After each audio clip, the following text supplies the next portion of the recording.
Direct selling has a variety of socio-economic benefits, from promoting entrepreneurship, addressing unemployment, to empowering women. It facilitates companies to sell their products that are loved by many. Some of these direct selling companies have made a powerful mark on the global map, attracting a huge fan following globally.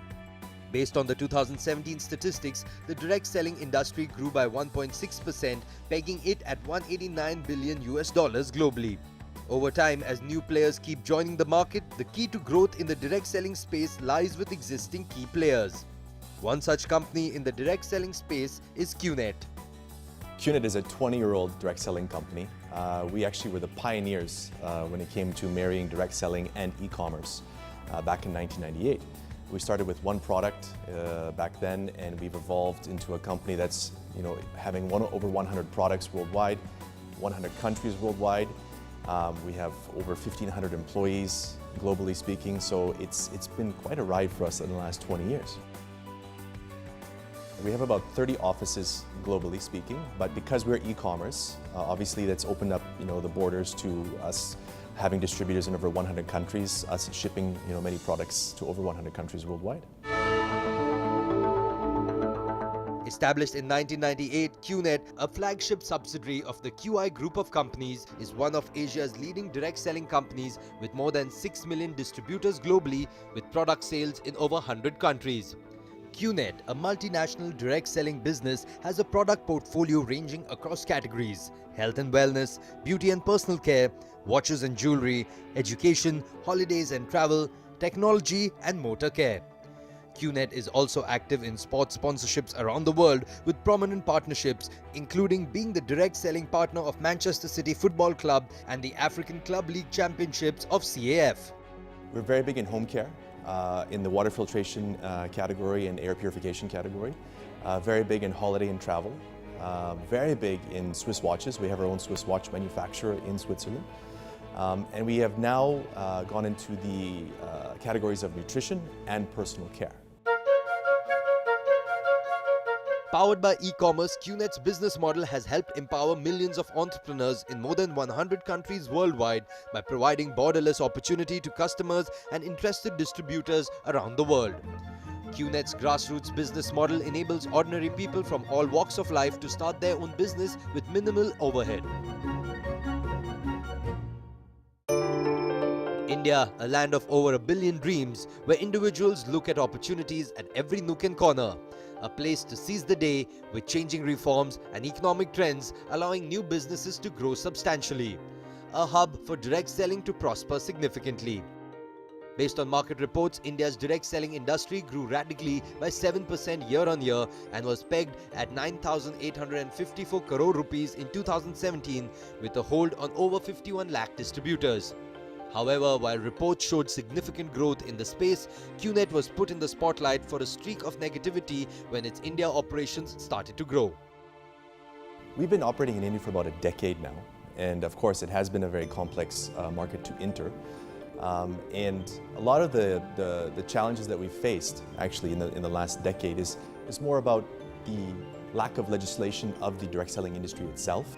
Well, it's true that we've had, a recent streak of bad reputation in the media in India.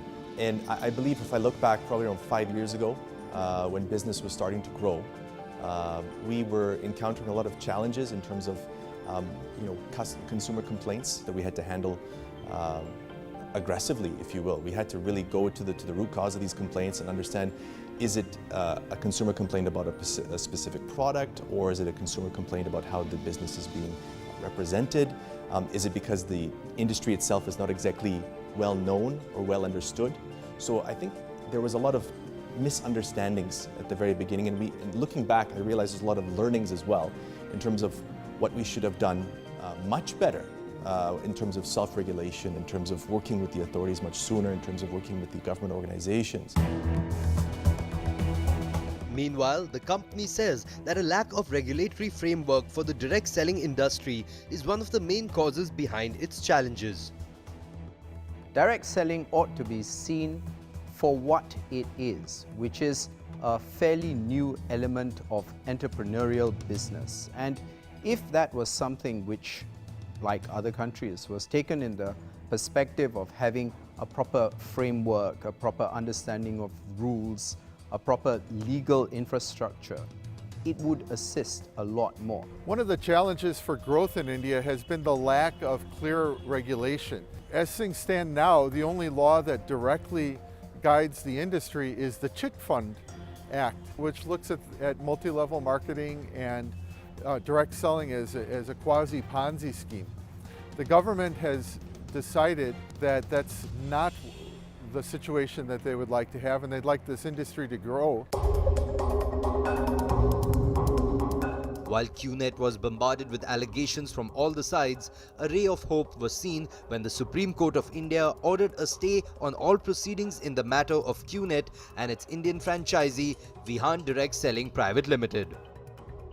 Supreme Court of India has issued a stay order, and it has prevented any further investigation. The fact that the Supreme Court has come out with this stay order, I think, is a very strong validation. Secondly, in the context of Karnataka, the Karnataka High Court as well has come out with a very strong judgment that our business in no way is an infringement or infraction of the Price Chits and Money Circulation Act and ought to be relating only to consumer-related aspects. As QNet still navigates through troubled Indian waters, it becomes necessary for the organization to still continue its operations, keeping the consumer at heart. At the end of the day, a consumer is a consumer. When they buy a product or they buy a service, they try it out. Now, they will see the effects, whether it's a protein product or a nutritional product or a skincare product or even a holiday package. They try it out, they become a consumer, they experience the actual product. Now, based on that, they can decide, is this a worthwhile product to actually consume on a regular basis? Okay, when they see that, for example, when the products are being sold and commissions are being paid on the sales of those products, they realize, okay, this is actually a very valid business opportunity. And again, it's all about that belief factor. Now, reputation affects the belief factor. But once people get across that and they actually see that the products benefit me and the business opportunity is there, the belief starts to happen. While fulfilling consumer needs is QNet's primary objective, it is the distributors who have to carry out the practice of directly selling. While QNet's distributor community has worked to achieve their success, the company claims that a few have dubiously been promoting its direct selling business as an investment scheme or a get-rich-quick scheme. When you have an area of economic activity without clear regulation, you're going to get two types of people involved. You're going to get the bold and the bad. And consumers lacked clear guidelines to determine who is who. Now, it's really been very challenging for consumers to figure out what is a good company to work with, who is someone who is more fly-by-night. It's essential to have guidelines, it's essential to have legislation that makes clear what is permissible activity and what is impermissible activity. And in the interim, we have a lot of people who are doing whatever they please. It's all about the distributor. Okay, and how we empower the distributor and how we actually help govern the distributor through code of conduct, policy and procedure, how they represent the company, because we believe that our brand is actually being represented by the everyday man and woman on the street. We value our distributors, and I'm not saying that every single distributor is unscrupulous. I'm not saying every single distributor is unethical, but the small pockets. So I think once a small pocket occurs and we address it, that news still has a ripple effect. And even though we have addressed it, that ripple effect will go out as, you know, as totally negative. Our distributors in India have had a very difficult time because of that reputation online. But it's that belief factor in the sense that we would never walk away. QNet would never walk away from any sort of challenging situation. And I believe our Indian distributors have been probably one of the most loyal and dedicated because of all of this happening around them. They still stay true to their belief in the company and their belief in the fact that we will always be there to deliver products, the fact that we always be there to pay the commissions on the sales of those products on a weekly basis.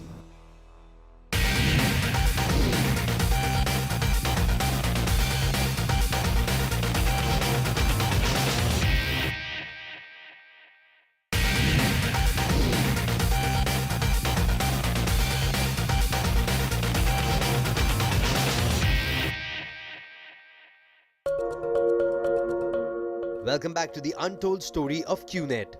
Earlier, we featured an insider's perspective on QNet's rise to fame and its subsequent fall in its India operations due to ongoing allegations. While the journey has been rough, the company acknowledges that the last few years have been a tremendous learning experience. We are, of course, increasing the number of staff in our network compliance department. Okay, we're actually deploying our staff to the different states in India to conduct more trainings. So the frequency of trainings has been increased. All right, and that allows us to actually get into the ground and find out what issues could be taking place in certain states, and we address it there and then. So I think this proactive approach is definitely one of the biggest learning lessons we've had, and we're taking a much more aggressive step in this direction. In a country like India, with this concept of running your own business and selling great products and services on your own time, I think the incredible amount of potential that we have in that market, and also the types of distributors that we have in that market, I think that there's just so much potential for much more business growth in India. It is evident that QNet's strength primarily lies in their global distributors. But it isn't an easy task for them. While climbing up the ladder of success, they have not only faced the backlash of these fraud allegations, but have defended the company's name during their ride to success. It is not a perception that it is illegal or a scam or a fraud. That's not something which is that much of an issue. But I'll tell you where it starts. It starts from people thinking it is a get-rich-quick scheme. It starts from people thinking that they will become a part of it and they will be a millionaire. Because they see people becoming millionaires or people making money in 3 years, 4 years, 5 years time, and they're changing their life. The cars are changing. They're living a different life, and they have this perception that this is a get-rich-quick scheme. So what happens is they come in the business. They come in the business thinking that now I'm a part of it and I'll be a millionaire. But what they don't know or what they don't realize is the hard work that goes behind achieving all this, right? And they're not prepared for the hard work. And since they're not prepared for the hard work, and when they're not able to achieve what they really want to in this industry, is when the negativity starts. There are people who say wrong about company, and there are people who can swear by the company actually, right? Okay, based on the experiences. So some people who feel their experiences were bad, they basically, their opinion is that is a scam, but I don't understand how it is a scam, because if they see as a neutral person, you buy a product, you get an opportunity to refer the product, whether you do it or not, you pay and get a product. Where is the scam? We are working hard. Each one of us go on the ground, show 9 to 10 presentations every day, try to make sure that we explain about everything.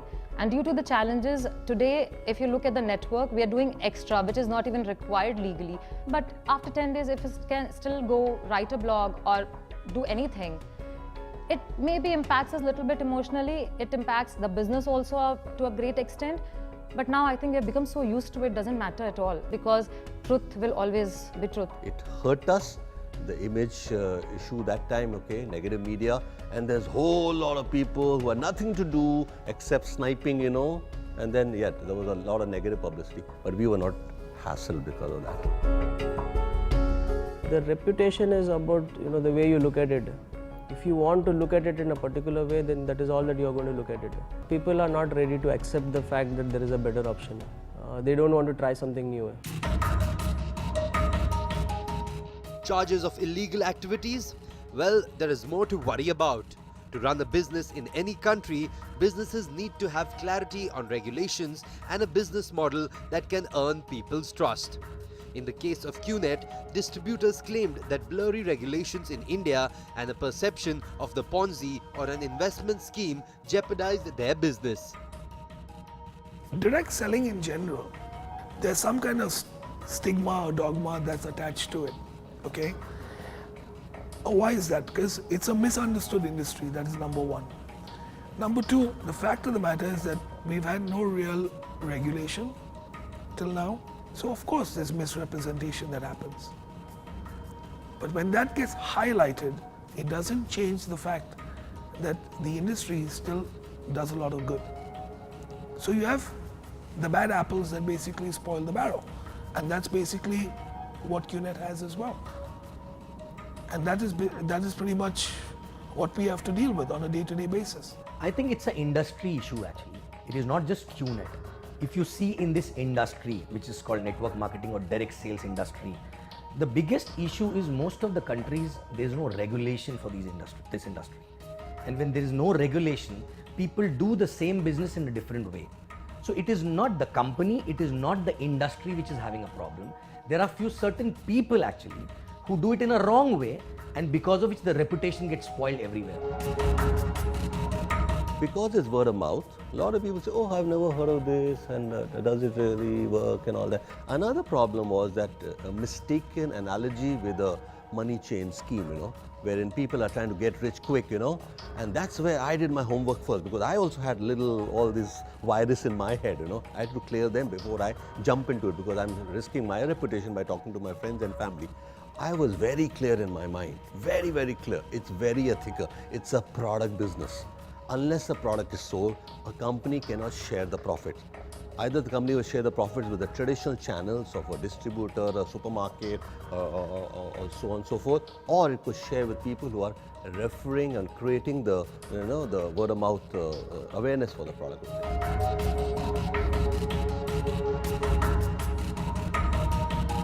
Company's role is just to give a product and take money, and as per refund policy, if people want, give a refund, right?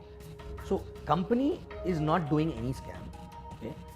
Neither the industry is wrong, but because there are people, because the plus point of the industry is anybody can come in the business, right? So there are people who come with a short-term behavior and they don't learn things properly, and in a hurry to make money, they end up committing wrong things actually, right? And because of which people get wrong experiences, bad experiences, and that's why exactly the reputation gets spoiled.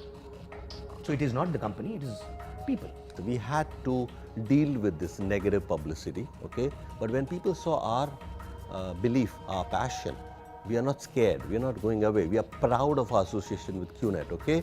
Then we said this is misinformation. Also, the laws of the country are not updated, right? It is not a scam, it is not a money chain scheme, it's a product company. If you sign up 50 people, okay? That's a good number. But if none of them buy a product, QNet will not pay you anything. But if these 50 people buy a product, either from a store or from QNet, QNet has to share profits with somebody. It's sharing with you. I love what I do. Now I don't do QNet because I have to do it, but I totally believe in it. And I really feel that QNet has changed my life, and it can change many more lives if they are ready to put in hard work. I can say with conviction, after having spent about 7 years in QNet, that QNet does not involve in any malpractices or any illegal kind of activities. It is quite clear, and after 16 years in corporate, having worked, I think my parents expected only one thing from me, is to ensure that I don't put their name to shame. And I believe me being a part of QNet is, for the last 7 years is an example of that, or probably a justification for that. We're a young, dynamic company, and if you look at the way in which business is being dealt with in today's context, it all gives you an overview of how business is an aggressive issue. And direct selling is no different, yeah? But the critical differentiation is that in direct selling, you ought to do things properly. What does doing things properly mean? It doesn't mean that you ride roughshod over your customers or over your potential customers. I think there is a duty imposed on each of our distributors to act properly. And I think that's something which we will work, and we will continue to work very hard on educating them to do. Well, the time has come to end this episode, but for QNet, will the challenges come to an end? We leave that to time and law to decide. Meanwhile, QNet hopes that the Supreme Court judgment will make the regulatory environment conducive for businesses to thrive, which have the potential to create a socio-economic impact on our society.